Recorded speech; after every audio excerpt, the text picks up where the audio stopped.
Dicen que la sangre es más espesa que el agua. Pero en mi casa la sangre solo servía para limpiar las grietas de nuestra fachada de mentiras. Y los lazos, fuertes, eran la soga que se apretaba alrededor del cuello de los débiles. Yo era esa débil. Hasta que un día decidí tomar las tijeras yo misma. Me llamo Elizabeth, y esta es la historia de cómo aprendí que, a veces, la única forma de salvarte es quemarlo todo, aquello que se suponía que debía protegerte. Fue una tarde de jueves de octubre cuando crucé la puerta principal de nuestra casa colonial en Maple Grove, apretando un trofeo de plástico barato que significaba todo para mí. Acababan de anunciar a los ganadores de la Feria de Ciencias de Riverside High School, y mi proyecto de reciclaje sobre convertir baterías de litio viejas en nutrientes para la tierra del jardín había obtenido el primer lugar. Había trabajado en él durante 3 meses, desvelándome en el garaje, enseñándome química con libros de la biblioteca y analizando muestras de tierra detrás de la escuela. El resplandor cálido de las ventanas del comedor debería haber sido acogedor.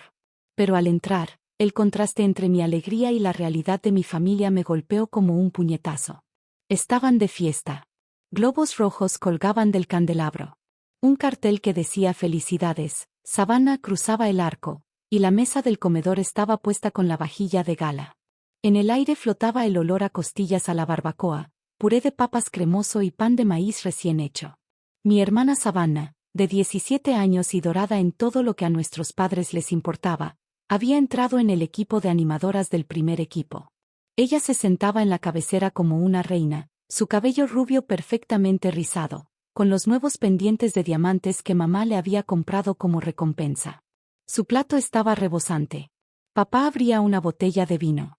Mamá tomaba fotos con el teléfono, ya planeando la publicación en Facebook.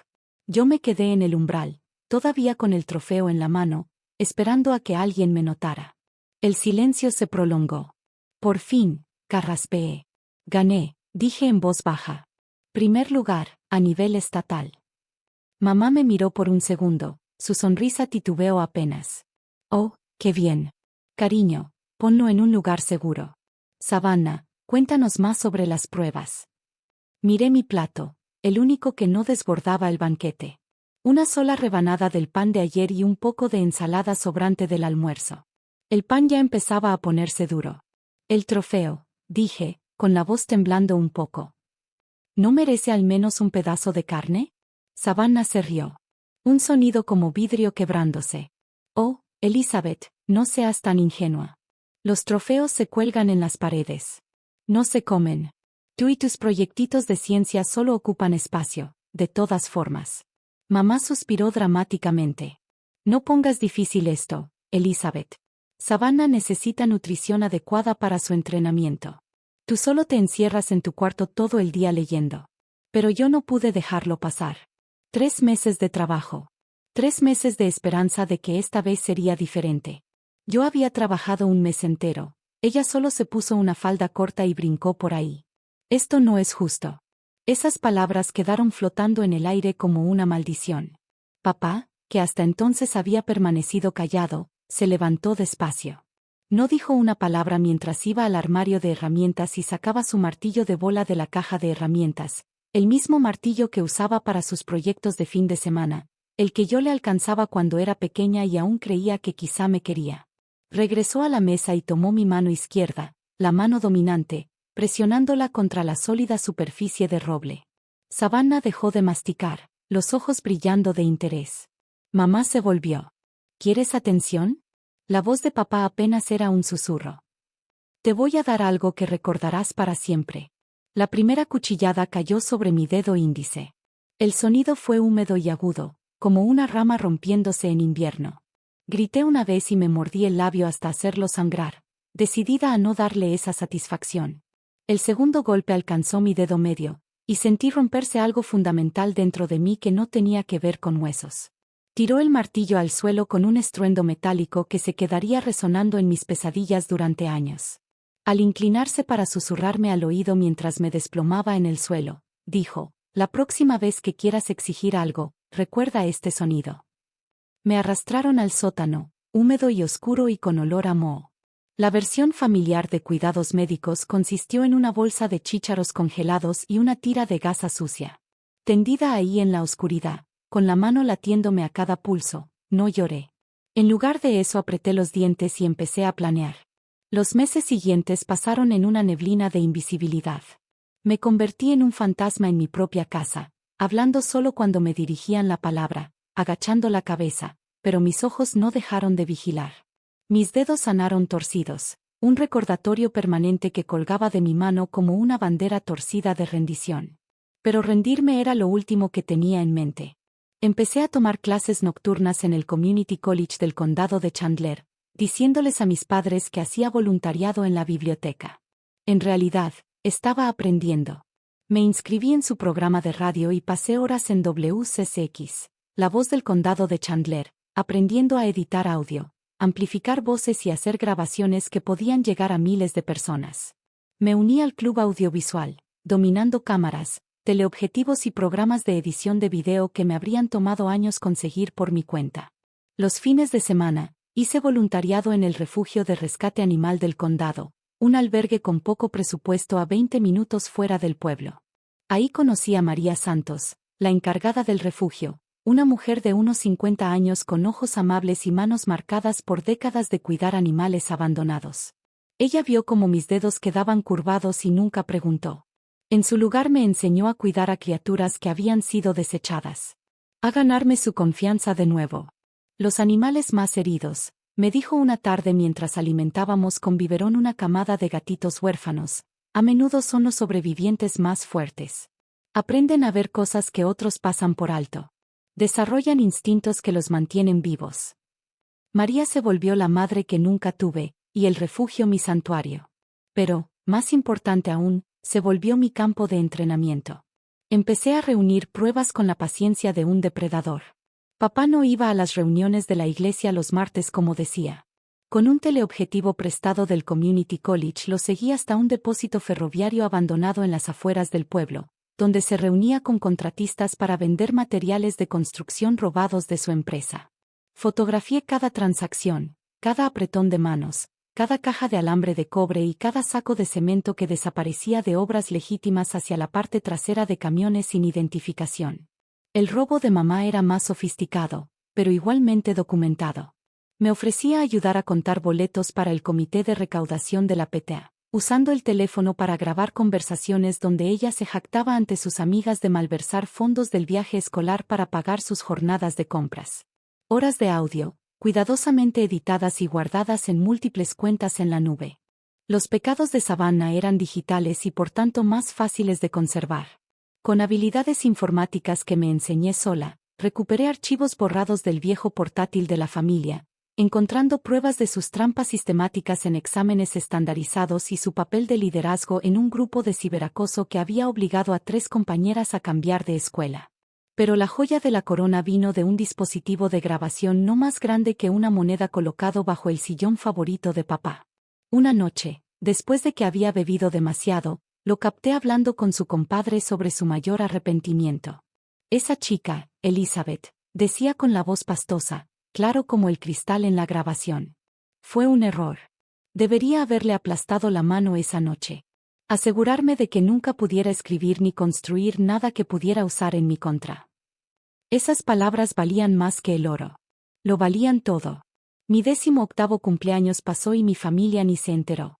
Estaban demasiado ocupados planeando el viaje de graduación de Savannah a Florida, celebrando su aceptación a una universidad estatal de segunda fila que papá de algún modo financiaría con lo robado de la construcción. Aquella noche llené una mochila con mis pocas pertenencias y me preparé para la guerra. No envié mis pruebas a la policía. La intervención de la policía habría significado juicios, abogados y un sistema que quizá les diera oportunidad de explicar, minimizar o presentarse como víctimas. En cambio, elegí un método que los destruiría lenta y públicamente, tal como ellos me habían destruido a mí. A las 3 de la mañana lancé el exposé de Skull City, un blog anónimo que llevaba meses preparando. El primer post apareció bajo el título Pilar de la Comunidad o Ladrón Común, acompañado de una galería de fotografías en alta resolución mostrando las transacciones de papá en el depósito ferroviario, con marcas de hora y números de placa incluidos. El segundo post, fondos de venta de pasteles de la PTA y bolsos de diseñador, contenía clips de audio de mamá jactándose, cuidadosamente editados para eliminar cualquier dato identificable sobre sus amigas, pero preservando cada palabra incriminatoria que había pronunciado. El tercer post fue mi obra maestra, Reina del baile o Reina del ciberacoso, con capturas de pantalla de los mensajes crueles de Savannah, evidencia de su fraude académico y testimonios de sus víctimas que había reunido durante meses de investigación cuidadosa. Pero el post final fue el más simple y devastador. Solo un archivo de audio sin título ni descripción, excepto, escucha el corazón de un padre modelo. Era la confesión borracha de papá, reproduciéndose íntegra, su voz arrastrada describiendo a su hija como un error que debería haber eliminado de forma más completa. La destrucción fue rápida y total. En pocas horas, los posts del blog fueron compartidos en todos los grupos de padres, foros vecinales y círculos de redes sociales de nuestro pequeño pueblo. Llegaron consejos anónimos con los enlaces al blog a periódicos locales, la administración escolar y el liderazgo de nuestra iglesia. Al final del primer día, el Riverside Herald tomó la historia como investigación de portada. Papá fue suspendido de su trabajo en la construcción, mientras se abría una investigación criminal. Mamá fue obligada a renunciar de inmediato de la junta de la PTA, con exigencias de una auditoría completa de los fondos que había manejado. Al segundo día, Savannah enfrentó una audiencia disciplinaria en la escuela que resultó en su suspensión inmediata y la revocación de su aceptación universitaria. Nuestra iglesia anunció que la posición de papá como anciano estaba bajo revisión. La familia que alguna vez fue el epítome de la respetabilidad suburbana se convirtió en el escándalo más notorio del pueblo. Papá rugía por la casa como un animal herido, gritando sobre vecinos celosos y enemigos desconocidos, sin sospechar que la mayor amenaza había estado viviendo bajo su techo todo ese tiempo. Mamá se refugió en las pastillas y la negación. Savannah alternaba entre la furia y las lágrimas, finalmente entendiendo lo que se siente al tener su mundo destruido por fuerzas fuera de su control. El colapso financiero fue rápido. Sin ingresos de papá y enfrentando crecientes gastos legales, no pudieron pagar la hipoteca. El banco inició el proceso de ejecución en 60 días. La casa que había sido mi prisión estaba programada para subasta, con la ayuda de María y un préstamo de un programa para jóvenes en desventaja. Yo ya había organizado una oferta a través de una empresa fantasma. Cuando llegó el día de la subasta, fui la mejor postora. La ironía era perfecta. El dinero que usé para comprar su casa vino parcialmente del acuerdo que negocié con la empresa constructora de papá, ansiosa por evitar la publicidad de un juicio criminal por materiales robados. El enfrentamiento que había esperado llegó el día de la mudanza. Llegué con la agente inmobiliaria, llaves en mano, justo cuando cargaban sus últimas cajas en una camioneta de renta. Sus movimientos eran frenéticos y desesperados. La orgullosa familia reducida a refugiados de su propio escándalo. Savannah me vio primero. ¿Qué haces aquí? Papá se volvió, el rostro rojo de furia. Pequeña. ¿Qué has hecho? Miré directo a sus ojos, sintiendo como el peso de años de miedo finalmente se levantaba de mis hombros. Lentamente, deliberadamente, levanté mi mano izquierda, mostrando los dedos torcidos que él me había dejado. Me rompiste la mano en esta casa para asegurarte de que nunca pudiera aferrarme a nada. Ahora tengo la escritura de ella. Esas palabras quedaron flotando en el aire como un veredicto. Mamá empezó a llorar.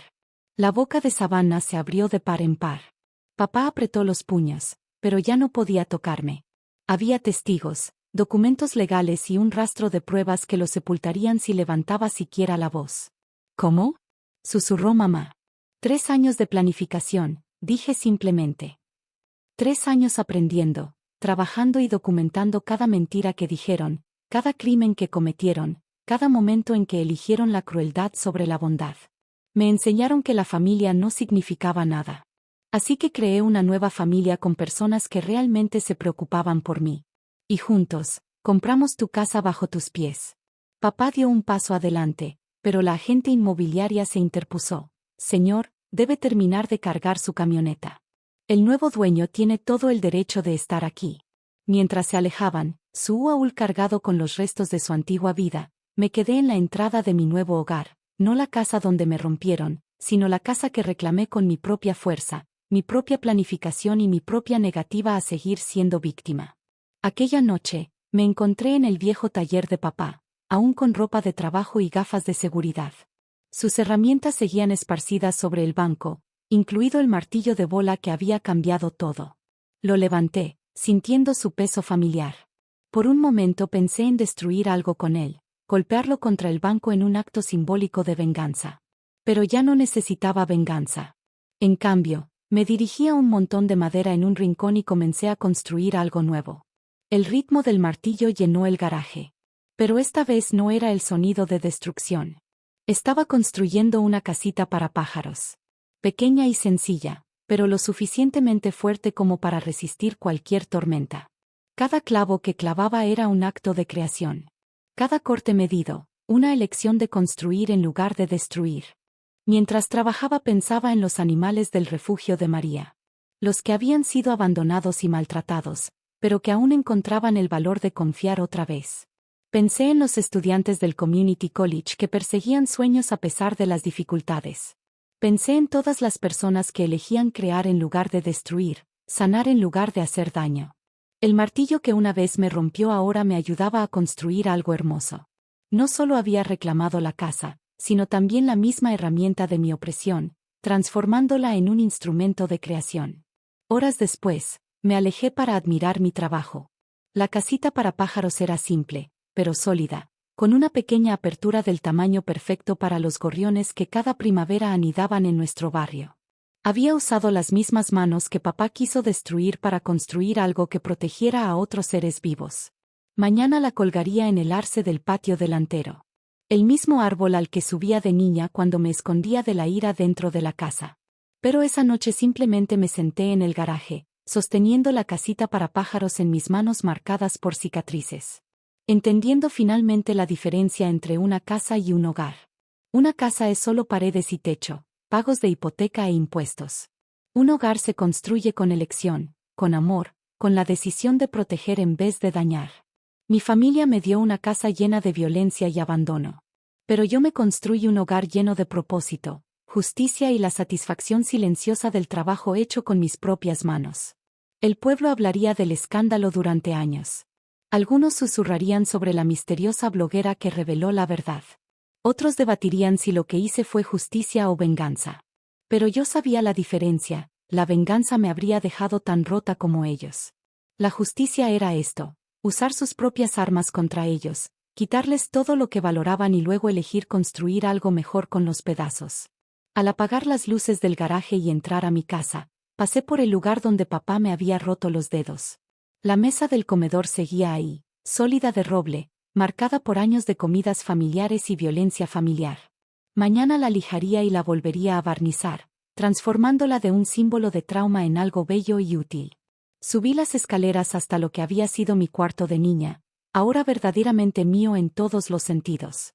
Las paredes aún conservaban leves marcas donde medía mi crecimiento cada año, con la esperanza de que algún día sería lo suficientemente alta, fuerte y mayor para escapar. Había crecido lo suficiente, pero lo más importante era que había crecido lo bastante fuerte para quedarme y reclamar lo que era legítimamente mío. Esa noche dormí en paz por primera vez en años, sabiendo que los sonidos en el pasillo eran solo la casa asentándose, no pasos que venían a hacerme daño. Las pesadillas que me habían atormentado durante meses empezaron a desvanecerse, reemplazadas por sueños de todo lo que construiría en los años venideros. 6 meses después recibí una carta de Savannah. Trabajaba en un diner en Tampa, compartiendo un departamento estudio con 2 chicas más, aprendiendo finalmente lo que significa trabajar por lo que quieres.